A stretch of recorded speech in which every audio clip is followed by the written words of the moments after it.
So again, we are still on the topic about transforming the general form to standard form of a circle. Taking for example number 2, uh, the equation is 16x squared plus 16y squared plus 96x minus 40y equals 315.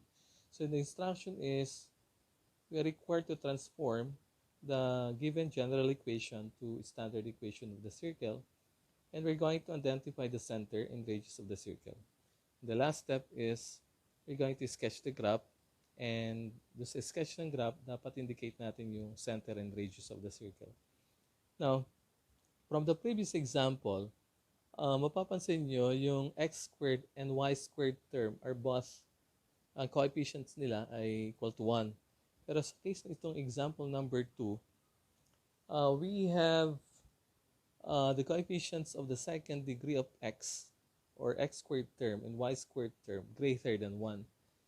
So, to solve this kind of problem, same thing na ginawa natin do sa example number 1, going to group yung mga terms according to the variables. Okay? So, 16x squared and 96x. We have 16x squared and 96x yung ating unang group. Okay. Plus, the second group natin is 16y squared minus 40y. Then the constant term is already on the right side. We have 315.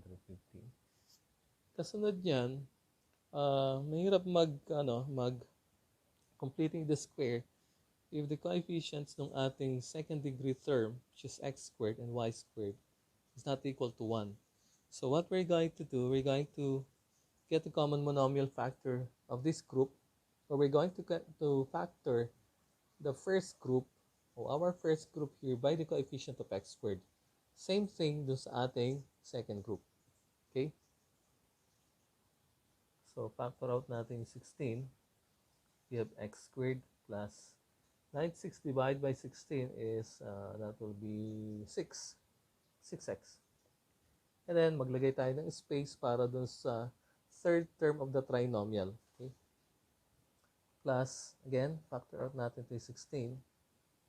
We have y squared, and then 40 divided by 16, divide both by 8, that will be 4, and this will be 2. So we have negative 5 over 2y equals 315. Okay. Then, next step is, ready na to para sa completing the square. So, 6 divided by 2 is 3. Square of 3 is 9. So, magdadagdag tayo dito ng 9. Okay? Negative 5 over 2 divided by 2. Okay, coefficient na lang. We disregard the sign. 5 over 2 divided by 2 is 5 over 4. Then we square the result. We have 25 over 16. So, 25 over 16 ay dadagdag natin dito. Okay. Next, whatever we added to the left side of the equation, it should be added also to the right. Ano in-add natin dito? Probably you may say 9. No. Ang dinagdag natin is 16 times 9. Kasi meron pa ditong multiplier sa left side. So 16 times 9, that will be 90, and then 54, 144. So we added 144, and we added 16 times 25 over 16. So that will be 25. Okay.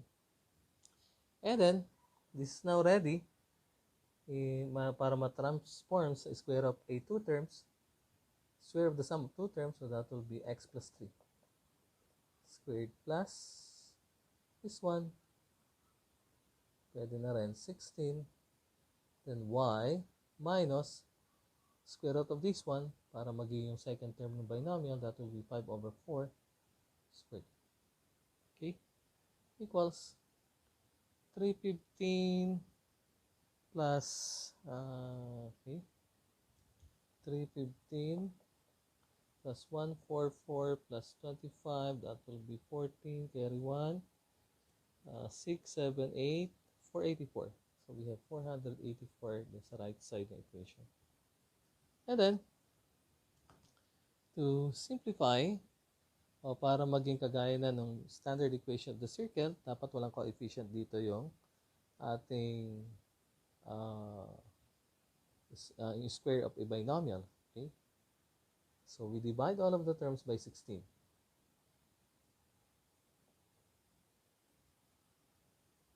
So we have x plus 3 squared plus y minus 5 over 4 squared equals 484. So last is 484 divided by 16, that is 121 over 4. 121 over 4. And then therefore the center is located at negative 3, 5 over 4. And the length of the radius is square root of 1 over 4, that's 11 over 2. Okay? So now the last part is we're going to sketch the graph of the circle. Now, the center of the circle is located at negative 3, 5 over 4. Nasa second quadrant siya. So we count 1, 2, 3 to the left, and then 1.25 itong 5 over 4. So somewhere here.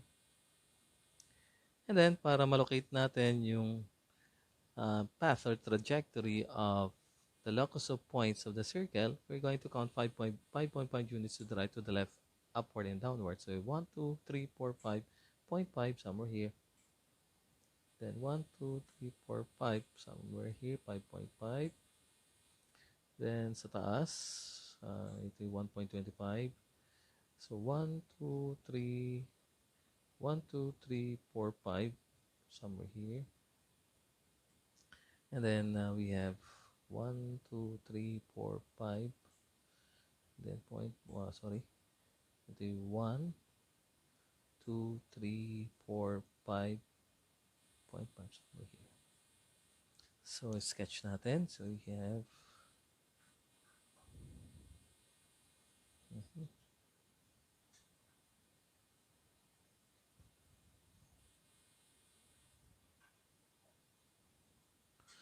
So this will be our circle with center at negative 3, 5 over 4.